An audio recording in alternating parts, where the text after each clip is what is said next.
移民佔灣區人口嘅1/3，而華裔移民呢帶俾灣區嘅唔單止係傳統色彩豐富嘅華埠，同時仲有龐大嘅經濟貢獻。一份最新嘅報告就顯示，加州移民傾向自己開業。張麗月帶我哋睇下一個灣區移民嘅故事。喺中國大連做護士嘅趙靚，舊年4月搬嚟三藩市同丈夫團聚，開始新生活。放棄原有嘅生活到異鄉發展，趙靚嘅故事亦係每一個新移民嘅故事。加州移民政策中心今日公布嘅報告顯示，灣區人口之中大約有1/3係移民，當中53%係亞裔。而移民唔單止為灣區帶嚟文化嘅多元化，同時亦為經濟帶嚟貢獻。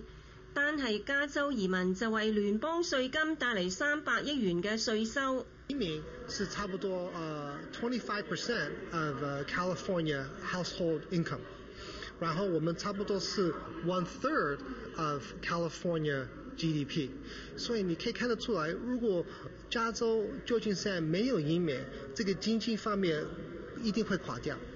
而越嚟越多移民參與公職或者成為選民，喺制定公共政策上亦扮演住重要角色。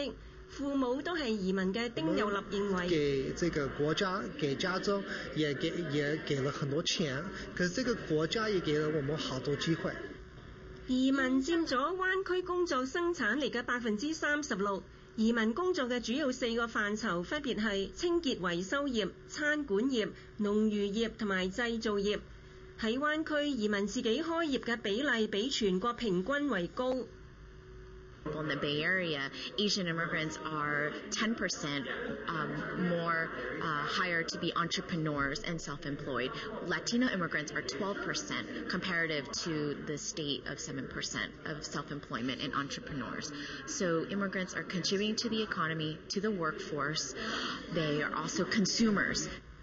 為咗實現美國夢，剛剛考到註冊護士執照嘅趙靚，希望盡快揾到工之後，能夠跟先生一齊買間餐館，兩個人努力工作。他以前有過一家餐館，但是各種原因，他就是失去了這個餐館。然後我還是想再幫他找回這樣。26台記者張麗月報道。